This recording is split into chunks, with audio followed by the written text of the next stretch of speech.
دوسری جانب فواد چودھری بھی گفتگو کر رہے ہیں۔ نہیں ہے، آپ صرف ایک حالات ملک میں الیکشن نہیں کرا سکتے اور جب ملک میں مارشل لا لگاؤ، اور اب آپ دیکھیے کہ 4 اپریل کے دن جب ذوالفقار علی بھٹو کی شہادت کا دن ہے، ان کا نواسہ آج پاکستان کو آئین دینے والے اپنے نانا کے ساتھ نہیں کھڑا، وہ پاکستان کے آئین کو توڑنے کی دھمکیاں دینے والوں کے ساتھ کھڑا ہے اور وہ کہہ رہا ہے کہ ملک میں ایمرجنسی یا مارشل لا لگ سکتا ہے۔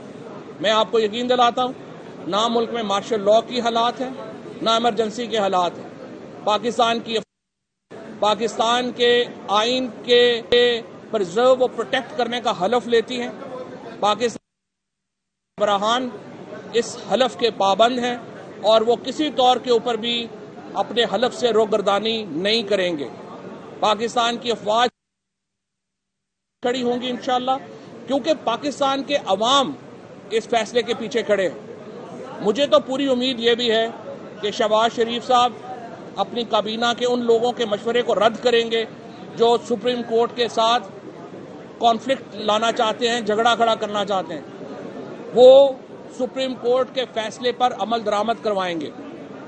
میں یہ بھی سمجھتا ہوں کہ سیاسی جماعتوں کو جو ہم نے انڈرٹیکنگ دی، بجائے اس کے کہ جو آج رانا ثناء اللہ صاحب نے یہاں پہ کیا کہ اپنے لوگ لے کے، گنڈے لے کے سپریم کورٹ کے خلاف باہر نعرے لگوائے گئے، سپریم کورٹ کے ججز کے خلاف باہر جو ہے وہ آپ نے پلیک کارڈز اٹھائے، اس کو چھوڑیں، آپ ہمارے ساتھ بیٹھیں اور نیشنل الیکشن کے فریم ورک کی ہمارے ساتھ بات کریں۔ پاکستان کو اس وقت جس قسم کے اکنامک کرائسس کا سامنا ہے، اس میں ہم مزید جھگڑے افورڈ نہیں کر سکتے۔ پاکستان کے آئین کے ساتھ مزید کھلواڑ نہیں ہونی چاہیے۔ میں یہ سمجھتا ہوں کہ نواز شریف صاحب کو، آصف زرداری صاحب کو، شہباز شریف صاحب کو، فضل الرحمان صاحب کو سوچنا چاہیے اپنے پاؤں سے آگے بڑھ کے، اور پاکستان کے عوام کے فیصلے کے سامنے اپنا سر جھکا دے، کیونکہ خلق خدا سے کوئی نہیں لڑ سکا۔ آپ کو پاکستان کے عوام کا فیصلہ ماننا پڑے گا، اور یہ فیصلہ آپ بغیر کسی لڑائی کے اور بغیر نظام کو تباہ کیے آپ مانیں۔ آپ الیکشن کی طرف ملک کو جانے دیں، ہم آپ کے ساتھ بیٹھ کے فریم ورک طے کرنے کو تیار ہیں، ہم الیکشن کے فریم ورک کے اوپر بات چیت کرنے کو تیار ہیں، اور ہم ہر وہ تعاون جو سپریم کورٹ کے اس فیصلے پر عمل درآمد میں محمد و معاون ہوگا، ہم وہ کرنے کے لیے تیار ہیں۔ یہ موقع ہے کہ ہم اپنے پاکستان میں جو پولیٹیکل ٹمپریچر ہے اس کو نیچے لے کے آئیں۔ تحریک انصاف کی یہ کامیابی اکیلی تحریک انصاف کی کامیابی نہیں ہے، یہ پاکستان کے عوام کی کامیابی ہے، کیونکہ پاکستان کا آئین ریاست اور شہری کے درمیان ایک رشتہ بنا ہے، اور وہ رشتہ یہ ہے کہ پاکستان کے عوام کو یہ حق حاصل ہے کہ وہ نمائندے منتخب کریں گے جو پاکستان پر حکومت کریں گے۔ یہ پورا آئین جو ہے اس کا سٹرکچر ہی یہ ہے۔ اس لیے آج پاکستان کے وکلا نے اپنا فیصلہ سنا دیا ہے، پاکستان کی سپریم کورٹ کے ساتھ پورا پاکستان کھڑا ہے۔ چیف جسٹس عمر عطا بندیال اب پیپلز چیف جسٹس ہیں۔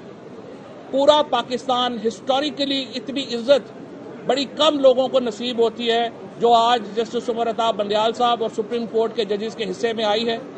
میں یہ سمجھتا ہوں کہ جج صاحبان جو اپنے ذاتی معاملات کو علیحدہ کریں بڑے معاملات سے، ہم آئین کی رکھوالی کی طرف بڑھیں اور حکومت بیٹھے ہمارے ساتھ بات چیت کرے، فریم ورک طے کریں۔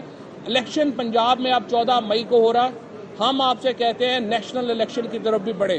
یہ واحد طریقہ ہے جس سے پاکستان کے اندر ایک ٹمپریچر نیچے آئے گا اور پاکستان میں سیاسی استحکام آئے گا۔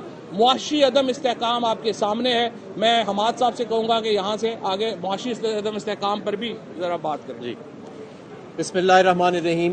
سب سے پہلے تو میں یہ کہنا چاہوں گا کہ آج جو فیصلہ ہمارے آنریبل ججز نے سنایا ہے، قانون اور آئین کے دائرے میں رہتے ہوئے اس کے علاوہ کوئی فیصلہ آ سکتا بھی نہیں تھا، اور آج سپریم کورٹ کے ججز خراج تحسین کے مستحق ہیں، کیونکہ انہوں نے نہ صرف آج آئین کو بحال کیا ہے بلکہ جمہوریت کو بھی بچا لیا ہے۔ دیکھیں، اس ملک کے معاشی عدم استحکام کی ایک بہت بڑی وجہ سیاسی عدم استحکام تھا کہ بار بار جمہوریت پر اور آئین پر وار کیا جا رہا تھا اور سازش کی جا رہی تھی۔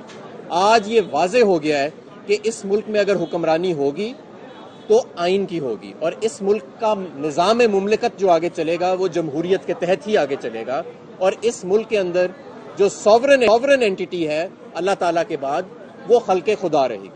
میں سمجھتا ہوں کہ جو بنیاد آج رکھی گئی ہے یہ ایک بہترین بنیاد ہے.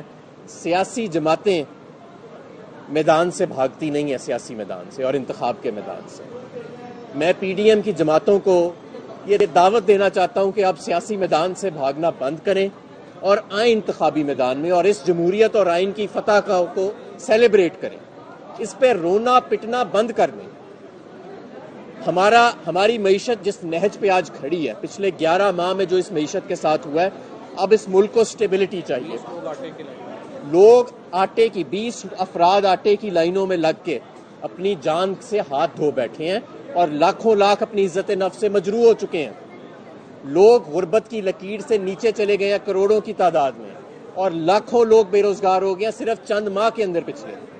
اب ہمیں جو استحکام آئین اور جمہوریت دے سکتی ہے وہ استحکام کوئی اور نہیں دے سکتا.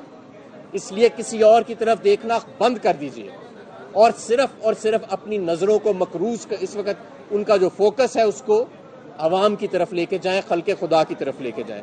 میں آپ کو یقین دلاتا ہوں کہ جس دن اس ملک میں ایک نئی حکومت آئے گی 5 سال کی مدت کے لیے، اور یہ تمام یہ جو گیمز کھیلی جا رہی ہیں اس ٹولے کو مسلط رکھنے کے لیے یہ ختم ہوئیں گی، اسی دن آپ کی معیشت کا سینٹیمنٹ چینج ہو جائے گا اور آپ بہتری کی طرف آپ کا سفر جو ہے وہ شروع ہو جائے گا.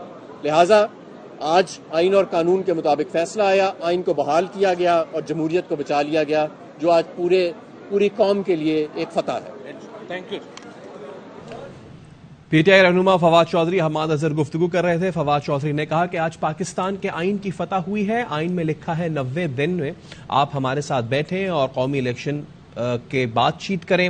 نواز شریف، آصف زرداری، شہباز شریف، فضل الرحمان کو سوچنا چاہیے. پاکستان کے عوام کے فیصلے کے سامنے سر جھکائیں. آپ کو عوام کا فیصلہ ماننا پڑے گا. ہم آپ کے ساتھ فریم ورک کے لیے تیار ہیں. اس کے علاوہ حماد اظہر گفتگو کر رہے تھے. ان کا کہنا تھا کہ ججز نے قانون آئین کے دائرے میں رہ کر فیصلہ سنایا. سپریم کورٹ کے ججز نے جمہوریت کو بھی بچایا ہے. پی ڈی ایم جماعتیں سیاسی میدان سے بھاگنا بند کریں. معیشت جس نہج پر ہے، اب ملک کو استحکام چاہیے. لوگ آٹے کی لائنوں میں لگ کر جان سے ہاتھ دھو رہے ہیں. ہمارا نے بھی کہا کہ صرف چند ماہ میں لاکھوں لوگ بے روزگار ہو چکے ہیں. جو استحکام آئین دے سکتا ہے کوئی اور نہیں دے سکتا.